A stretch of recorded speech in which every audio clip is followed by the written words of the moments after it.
Un jour, en février 2021, un dirigeant m'a dit que je devais m'occuper des églises des nouveaux arrivants dans les pays hispanophones.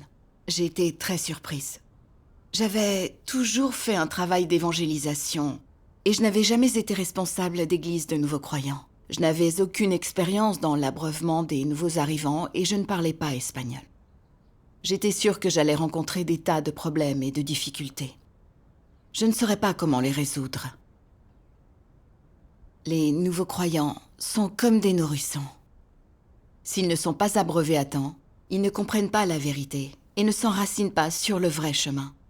Ne ferais-je pas le mal s'ils quittaient la foi? Je pouvais être renvoyée ou même éliminée.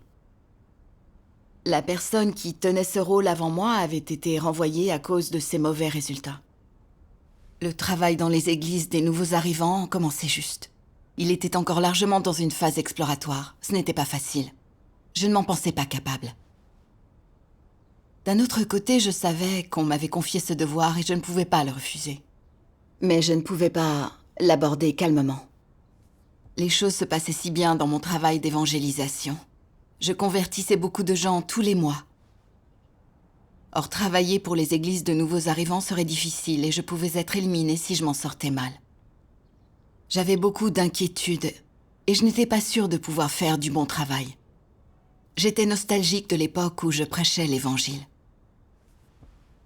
Je découvrais de nombreux problèmes dans les églises des nouveaux arrivants. Et je ne voyais pas comment résoudre certains d'eux. J'étais désemparée et j'avais l'impression que ce devoir était trop dur. Si je n'arrivais pas vite à résoudre ces problèmes, le travail des églises risquait d'en être affecté. Oui. Ne sachant pas quoi faire, j'ai prié Dieu pour lui demander de m'aider à comprendre sa volonté et à me soumettre. Amen. Le lendemain, un frère m'a fait part de certains problèmes de ces églises. Il a dit « De plus en plus de gens acceptent l'œuvre de Dieu des derniers jours. Quand les églises étaient divisées, certains dirigeants d'églises ont été irresponsables et ont négligé des membres. Ceux-ci n'ont pas de réunion de groupe et ne peuvent pas lire les paroles de Dieu. Regarde donc les messages de certains nouveaux arrivants. » Quand j'ai ouvert les messages qu'il m'avait transmis, j'en ai découvert un qui disait « Cher frère, appartiens-tu à l'Église de Dieu Tout-Puissant ? Je ne suis pas dans le groupe de réunion de l'Église. J'aimerais échanger sur les paroles de Dieu Tout-Puissant en ligne. Peux-tu m'aider ? Je suis triste de ne pas pouvoir manger et boire les paroles de Dieu Tout-Puissant pour le moment. » Un autre nouvel arrivant avait écrit « Cher frère, je ne peux pas manger et boire les paroles de Dieu Tout-Puissant. Je suis en dehors de la maison de Dieu et ça me contrarie beaucoup. Peux-tu m'aider à trouver des réunions ? » Certains attendaient avec impatience des réunions tous les jours, mais les dirigeants n'en organisaient pas. Oui. Les nouveaux arrivants ont besoin de se réunir pour apprendre la vérité. Le contraire serait mauvais pour eux. C'est vrai. Ce frère était contrarié, il a dit « Je ne sais pas comment tu les abreuves. Même si tu es extrêmement occupé ou si ton travail est très dur, ça ne te perturbe pas de voir que ces personnes qui ont accepté l'Évangile ne peuvent pas se réunir ni lire les paroles de Dieu ? C'est perturbant. Si on s'occupait un peu d'eux, ils ne seraient pas laissés hors de la maison de Dieu. » En l'entendant dire ça et en voyant ces messages, je me suis sentie très mal et je n'ai pas pu retenir mes larmes. À cause de nos oublis, de nouveaux croyants étaient laissés en dehors de la maison de Dieu. Ils ne pouvaient pas vivre la vie de l'Église ni lire les paroles de Dieu, ce qui nuisait à leur vie. Quant à moi, je voyais tous ces problèmes dans les églises, mais je ne les prenais pas en charge. Je ne portais pas de fardeau pour leur vie. Au lieu de réfléchir à la manière d'arranger rapidement leur vie d'église, mais je voulais juste me défiler. Quel égoïsme de ma part. C'est vrai. Oui. J'ai pensé à ces paroles de Dieu. Vous dites que vous êtes attentif au fardeau de Dieu et que vous défendrez le témoignage de l'Église, mais qui l'a vraiment fait ? Demande-toi, es-tu quelqu'un qui a démontré de la considération pour son fardeau ? Peux-tu permettre que mes intentions soient accomplies en toi ? As-tu offert ton cœur au moment le plus crucial ? Es-tu quelqu'un qui fait ma volonté ? Pose-toi ces questions et réfléchis souvent sur elles. Amen. C'était comme si chaque parole de Dieu me visait personnellement. J'étais déprimée et je me suis sentie vraiment coupable. La maison de Dieu m'avait chargée de travailler avec les nouveaux arrivants et voulait que je me soucie de la volonté de Dieu. Exactement. Je devais être d'un seul cœur et d'un seul esprit avec les frères et sœurs pour les abreuver, afin qu'ils puissent se réunir, lire les paroles de Dieu et s'enraciner sur le vrai chemin. Oui. Des églises de nouveaux arrivants étaient fondées dans certains pays, et il y avait encore beaucoup de problèmes qui requéraient une attention immédiate. Mais je ne me souciais pas de la volonté de Dieu. Depuis que j'avais accepté ce mandat, je n'étais préoccupée que par mon avenir, craignant d'être exposée de ne pas avoir d'issue si je m'en sortais mal. Je n'avais ni fardeau ni sens de la responsabilité dans mon devoir. J'étais très méprisable et je manquais d'humanité. Le fait que ce frère me transmette les messages de ces nouveaux arrivants relevait de la volonté de Dieu. C'était pour réveiller mon cœur engourdi afin que je voie la responsabilité que j'avais acceptée et que je puisse porter un vrai fardeau pour mon devoir. J'ai prié Dieu à ce moment-là. Je ne voulais plus songer à mon avenir. Je voulais m'en remettre à lui, assumer mon mandat, faire mon devoir avec application. Chercher la vérité avec les autres et résoudre les problèmes de l'Église le plus vite possible. Suite à cela, j'ai chargé des gens de prendre des dispositions pour ces nouveaux arrivants qui n'avaient pas de réunion. J'ai aussi essayé de bien comprendre tout le travail des églises. Dans beaucoup d'églises de nouveaux croyants, les responsables avaient été nommés récemment et ne savaient pas comment faire leur devoir. Certains d'entre eux se contentaient du minimum et ne s'occupaient pas des problèmes des nouveaux croyants assez vite. Il fallait les aider ou les démettre de leurs fonctions. C'est vrai. En particulier, certains nouveaux arrivants arrêtaient de participer aux réunions parce que leur clergé les trompait. Et ils étaient de plus en plus nombreux. Malgré moi, j'ai commencé à me préoccuper quand j'ai découvert ces problèmes. Si je restais en poste un moment et que notre travail ne s'améliorait pas, ma responsabilité serait évidente. Et je finirais certainement par être exposée. Je me suis sentie encore plus déprimée. J'avais l'air d'être toujours occupée à courir en tous sens, mais au fond de moi, je ressentais une immense pression. À la fin du mois, j'ai vu qu'il y avait encore plus de nouveaux croyants qui ne participaient pas aux réunions. Je me suis sentie paralysée. Je me suis dit que puisque je venais d'accepter ce devoir, je ferais moins de mal si je démissionnais immédiatement. Si je gardais ce devoir, que les problèmes des nouveaux croyants n'étaient pas résolus et qu'ils quittaient l'Église, j'aurais fait beaucoup de mal. Alors je risquais d'être renvoyée et je pouvais même gâcher ma fin et ma destination. Je songeais de plus en plus à laisser tomber. J'ai fini par conclure que je devais le faire. Quand cette pensée m'est venue, je me suis levée et j'ai eu un vertige. J'ai eu l'impression que tout tournait autour de moi, j'ai failli m'évanouir. Ça ne m'était jamais arrivé auparavant. Et je me suis demandé si c'était à cause du stress. J'en ai parlé à une sœur qui a échangé avec moi, en disant que ce qui se produisait soudainement manifestait la volonté de Dieu et qu'il y avait une leçon à en tirer. Après avoir entendu ça, je me suis calmée, j'ai cherché et réfléchi. Et j'ai prié Dieu pour lui demander de m'éclairer afin que je comprenne ma corruption. Merveilleux. Oui. Ces derniers temps, j'ai songé à jeter l'éponge dans mon devoir, moi aussi. Je sais que c'est trahir Dieu, et j'ai voulu chercher la vérité. Comment as-tu cherché et résolu ce problème? J'ai lu un passage des paroles de Dieu. Le deuxième passage de la page 672. Manger et boire les paroles de Dieu, prier, accepter le fardeau de Dieu et les tâches qu'il te confie. Tout cela a pour but d'ouvrir un chemin devant toi. Plus le fardeau de ce que Dieu te confie est lourd, plus il te sera facile d'être rendu parfait par lui. Certains ne sont pas prêts à coopérer en servant Dieu, même quand ils y sont invités. Ces gens sont paresseux et ne veulent que se complaire dans le confort. Plus on te demandera de servir en t'accordant avec les autres, plus tu acquerras de l'expérience. Parce que tu as plus de fardeau et plus d'expérience, tu auras plus de chances d'être rendu parfait. Par conséquent, si tu peux servir Dieu sincèrement, tu seras soucieux du fardeau de Dieu. Et ainsi tu auras plus de chances d'être rendu parfait par Dieu. Un tel groupe d'hommes est perfectionné en ce moment. Plus tu es ému par le Saint-Esprit, plus tu consacreras de temps à être soucieux du fardeau de Dieu. Plus tu seras rendu parfait par Dieu, plus tu seras gagné par Dieu. Et à la fin, tu deviendras quelqu'un qui est utilisé par Dieu. Certains ne portent aucun fardeau pour l'Église. Ils sont paresseux et ne se soucient que de leur propre chair. Ces gens sont extrêmement égoïstes et ils sont aussi aveugles.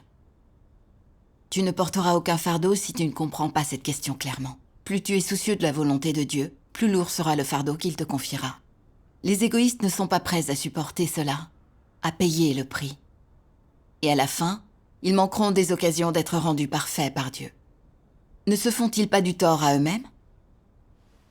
Si tu es quelqu'un qui est soucieux de la volonté de Dieu, tu porteras un véritable fardeau pour l'Église. En fait, au lieu d'appeler cela un fardeau que tu portes pour l'Église, il serait mieux de l'appeler un fardeau que tu portes pour ta propre vie. Car le fardeau que tu portes pour l'Église sert à ce que tu sois rendu parfait par Dieu à travers de telles expériences. Par conséquent, ceux qui portent le fardeau le plus lourd pour l'Église, qui portent un fardeau pour entrer dans la vie, sont ceux qui seront rendus parfaits par Dieu. As-tu clairement vu cela? Si l'Église à laquelle tu appartiens est dispersée comme le sable, mais que tu ne t'en soucies pas, que tu fermes même les yeux quand d'autres ne mangent pas et ne boivent pas les paroles de Dieu de façon normale, alors tu ne portes aucun fardeau. De tels hommes ne sont pas du genre à plaire à Dieu.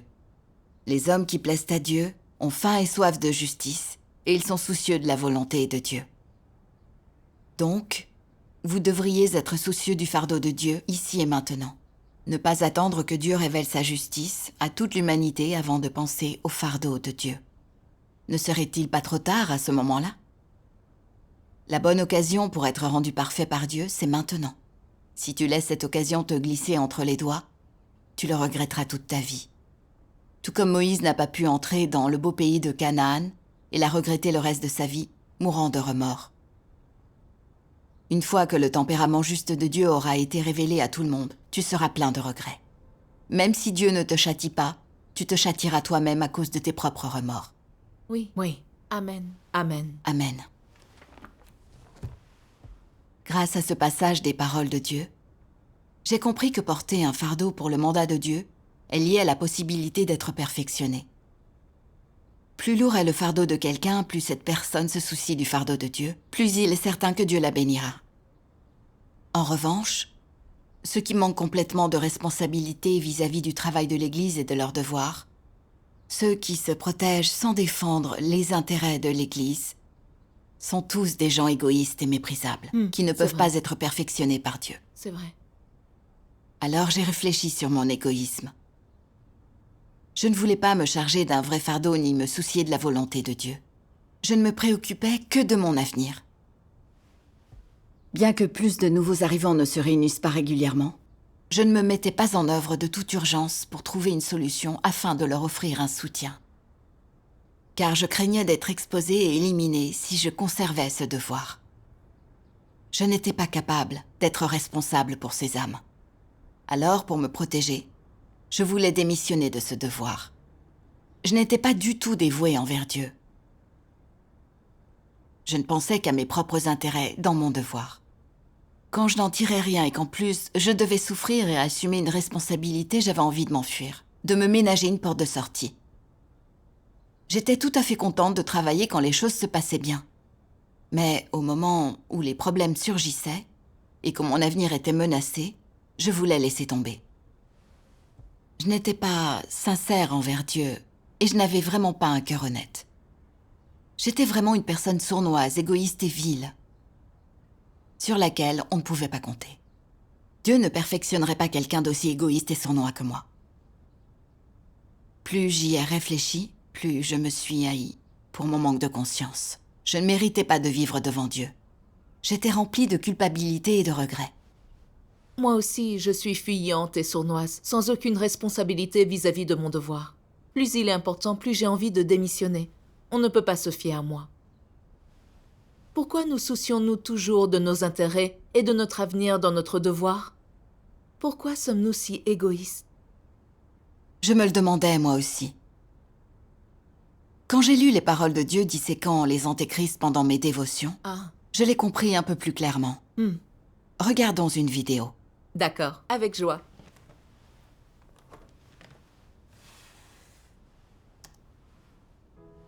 Dieu Tout-Puissant dit : dans des circonstances normales, une personne doit accepter des changements dans ses fonctions et s'y soumettre. Mais elle doit réfléchir sur elle-même, reconnaître l'essence du problème et reconnaître ses propres lacunes. C'est une très bonne chose et il n'y a pas d'obstacles insurmontables. Ce n'est pas compliqué, c'est très simple et tout le monde peut y réfléchir clairement. Quand ce genre de choses arrive à une personne normale, elle apprend au moins quelque chose, acquérant une compréhension et une évaluation plus précise d'elle-même. En revanche, ce n'est pas le cas pour les antéchrists. Ils sont différents des gens normaux, quoi qu'il leur arrive. Où se situe cette différence ? Ils ne se soumettent pas, ils ne coopèrent pas de manière proactive et volontaire, et encore moins acceptent-ils sincèrement ce qui arrive. Au lieu de cela, ils éprouvent de la répugnance à son égard, et ils y résistent, l'analysent, le contemplent et se creusent la tête en spéculant. Pourquoi suis-je transféré pour travailler ailleurs ? Pourquoi ne puis-je pas continuer à faire mon devoir actuel ? Est-ce que je ne fais vraiment pas l'affaire ? Vont-ils me renvoyer ou m'éliminer ? Ils ressassent encore et encore dans leur esprit ce qui s'est passé, l'analysent et le ruminent sans cesse. C'est une chose tellement simple. Pourtant, un antéchrist en fera toute une histoire, y réfléchira encore et encore, au point de ne plus pouvoir fermer l'œil. Pourquoi pense-t-il de cette façon ? Pourquoi réfléchissent-ils de manière si compliquée à quelque chose d'aussi basique ? Il n'y a qu'une raison à cela. À toute disposition prise par la maison de Dieu qui les concerne, ils attacheront fermement leur désir de bénédiction et de destination future. Voilà pourquoi ils se disent : je dois faire attention. Un seul faux pas fera que tous mes pas seront faux. Je pourrais dire adieu à mon désir de recevoir des bénédictions, et ce sera la fin pour moi. Je ne peux pas me permettre d'être imprudent. La maison de Dieu, les frères et les sœurs, la haute direction, même Dieu, aucun n'est fiable. Je ne place ma confiance en aucun d'eux. La personne la plus fiable et la plus digne de confiance, c'est soi-même. Si tu ne prévois pas les choses pour toi, qui d'autre veillera sur toi ? Qui d'autre considérera ton point de vue ou veillera à ce que tu obtiennes des bénédictions ?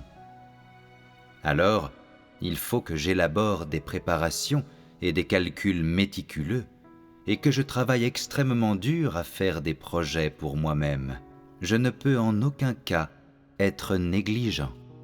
Autrement, il sera facile pour les gens de me tromper et de profiter de moi. Un antéchrist considère qu'être béni, c'est plus magnifique que les cieux eux-mêmes, plus magnifique que la vie, plus important que le changement de tempérament ou le salut personnel, et plus important que d'être un être créé qui soit à la hauteur des normes. Il pense qu'être un être créé qui soit à la hauteur, bien faire son devoir et être sauvé, sont autant de choses dérisoires qui valent à peine d'être mentionnées, tandis que gagner des bénédictions est la seule chose de toute la vie qui ne puisse jamais être oubliée. Et donc, dans tout ce qu'il rencontre, peu importe que ce soit grand ou petit, il est extrêmement prudent et attentif, et il se ménage toujours une issue. Amen. Amen. Amen. Quand j'ai médité sur ça, j'ai compris qu'en me protégeant dans mon devoir et en songeant à mes propres intérêts, je manifestais le tempérament des antéchrists que Dieu révèle. J'étais vraiment égoïste, ne songeant qu'aux bénédictions et aux gains personnels. On a la foi parce qu'on veut être béni par Dieu. Quand il m'arrivait quelque chose, je pensais d'abord à ma fin et à ma destination. J'accordais autant de valeur aux bénédictions qu'à la vie. En envisageant bien la situation, j'étais sur mes gardes face à Dieu et me ménageais une porte de sortie, craignant d'être exposée et éliminée si j'étais imprudente. Je n'avais pas une foi authentique en Dieu. Quand je m'étais chargée des églises des nouveaux arrivants, j'avais voulu retourner à l'évangélisation dès que j'avais découvert l'ampleur des difficultés. J'avais l'impression de bien m'en sortir dans ce devoir, d'obtenir des résultats. Alors je pensais que je recevrais la promesse de Dieu et que j'aurais une belle destination. En voyant tous ces problèmes dans les églises des nouveaux croyants, j'ai eu peur que les gens n'abandonnent s'ils n'étaient pas bien approuvés, d'en être tenus pour responsables et d'être éliminés. Comme j'avais l'impression que mon statut et mon avenir en souffriraient, que je ne serais pas bénie, j'avais voulu tourner les talons et m'enfuir. Je ne voulais pas du tout faire ce devoir. Je ne faisais mon devoir que pour obtenir des bénédictions. J'essayais de marchander avec Dieu. Je ne cherchais pas à me soumettre à Dieu et à faire le devoir d'un être créé. J'ai songé à Paul, qui avait parcouru l'Europe pour prêcher l'Évangile, qui avait beaucoup souffert et fondé de nombreuses églises, mais qui n'avait fait tout ça que pour être béni. Oui. Exactement. Il voulait se servir de son devoir comme d'une monnaie d'échange avec Dieu. C'est donc pour cette raison qu'il a dit ces paroles. « J'ai combattu le bon combat. J'ai achevé la course. J'ai gardé la foi. Désormais, la couronne de justice m'est réservée. » J'avais agi exactement comme Paul, sans aucune sincérité, dans mon devoir. Je voulais que Dieu m'accorde une compensation et ses bénédictions pour mes efforts superficiels. Vivant selon le poison, chacun pour soi, Dieu pour tous. Ce n'était pas faire un devoir, je n'étais qu'une opportuniste, une non-croyante qui s'était introduite dans la maison de Dieu. J'étais une vraie crapule. De nombreux problèmes pratiques devaient être résolus dans les églises, et je ne me concentrais pas sur eux. Je ne songeais qu'à ma fin et à ma destination, au fait d'être bénie ou non. J'étais à peine humaine. Comprendre cela m'a inspiré tant de culpabilité que j'ai prié. Je ne voulais plus me soucier de ma fin, mais calmer mon cœur et bien faire mon devoir. Je vois que ne pas chercher la vérité, ni nous soucier de la volonté de Dieu dans notre devoir, ne songer qu'aux bénédictions et marchander avec Dieu, n'est pas un bon point de vue dans la foi, c'est tromper Dieu et lui résister. Absolument. C'est bien ça. Plus tard, j'ai lu un autre passage très éclairant des paroles de Dieu. Le deuxième passage de la page 1167. En faisant son devoir, l'homme accomplit en réalité ce qui lui est inhérent, ce qui est possible pour lui. C'est alors que son devoir est accompli. Les défauts de l'homme pendant son service sont graduellement réduits par l'expérience qu'il acquiert progressivement et l'expérience qu'il a du jugement.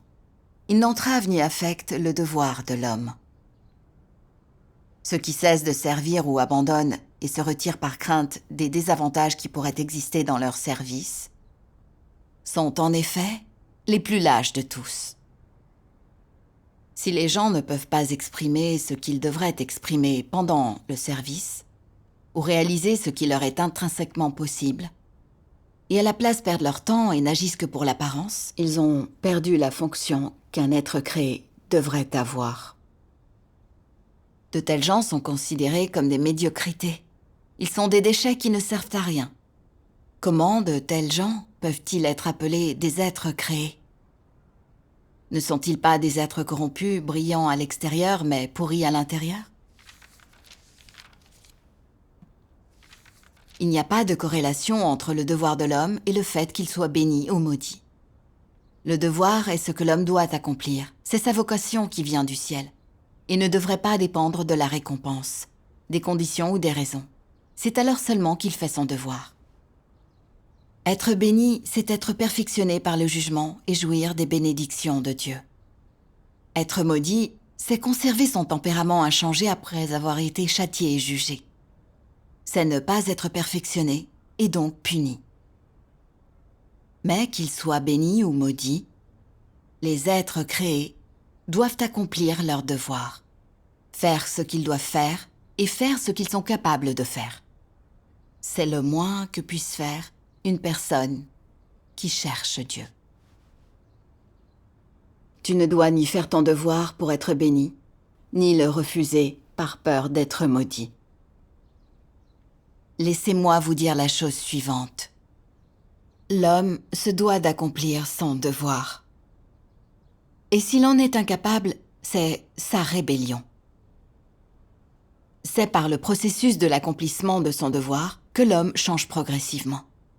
Et c'est par ce processus qu'il démontre sa fidélité. Ainsi, plus tu es capable de remplir ton devoir, plus tu recevras de vérité. Et plus ton expression deviendra réelle. Amen. Amen. Amen. Ça m'a aidé à comprendre qu'un devoir n'avait rien à voir avec le fait d'être béni ou damné. Non. En tant qu'être créé, je suis dans l'obligation d'accomplir un devoir, sans le relier aux bénédictions. Quelles que soient les difficultés d'un devoir, je dois lui donner tout mon cœur et assumer cette responsabilité. Oui.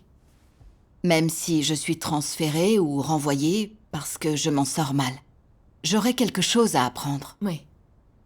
Je ne devrais pas jeter l'éponge par crainte d'être exposée et éliminée. La maison de Dieu a des principes pour le renvoi et l'élimination des gens. Absolument. Quand des gens sont expulsés de la maison de Dieu, ce n'est pas à cause d'un devoir particulier dont ils étaient chargés, ni parce qu'ils ont commis une erreur dans leur devoir. Ça ne s'est jamais produit. C'est toujours parce qu'ils ne cherchent pas la vérité, ne sont pas sur le bon chemin et refusent obstinément de se repentir. Oui. On donne une autre chance, même après des transgressions, aux frères et sœurs qui cherchent la vérité. Avec de l'aide et en étant traités, ceux qui apprennent quelque chose sur eux-mêmes, se repentent et changent, peuvent rester dans la maison de Dieu. C'est vrai. Oui. J'ai aussi appris que lorsque Dieu examine si quelqu'un s'en sort dans son devoir, il ne se demande pas à quel point il a l'air de se dépenser, ni quels sont ses résultats, mais s'il est concentré sur la recherche de la vérité et le respect des principes. S'il met tout son cœur et toute sa détermination dans son devoir. Oui. Et peu importe le nombre de problèmes que quelqu'un rencontre, tant qu'il se soucie de la volonté de Dieu et cherche la vérité, Dieu l'éclairera. Alors tout peut être résolu. C'est vrai. Si quelqu'un ne cherche pas la vérité, ne songe qu'à ses gains et ses pertes, se contentant du minimum dans son devoir et ne se repentant jamais, il sera forcément exposé et éliminé. Quand j'ai compris la volonté de Dieu, j'ai fait une autre prière, désireuse d'arrêter de penser à mes gains et mes pertes, et de me consacrer tout entière à mon devoir. Dieu soit loué. Comment as-tu ensuite mis ça en pratique? Après ça, je me suis vraiment investie dans mon devoir. J'ai minutieusement passé le travail des églises au peigne fin. Et j'ai répertorié tous les vrais problèmes qui existaient.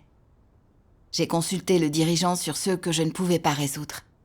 Et j'ai échangé avec d'autres dirigeants d'église. Dès que j'ai compris les principes et les pratiques, j'ai pu gérer beaucoup de problèmes. Quand j'ai changé d'attitude et arrêté de penser à mon avenir, pour me demander simplement comment travailler avec les frères et sœurs pour résoudre les problèmes des nouveaux arrivants, la vie de l'Église s'est arrangée petit à petit. Les nouveaux arrivants qui ne se réunissaient pas ont aussi retrouvé progressivement leur vie d'Église et ont pu manger et boire les paroles de Dieu. Un bon nombre de nouveaux arrivants ont aussi commencé à se charger de devoirs d'évangélisation. J'ai vu la direction et les bénédictions de Dieu.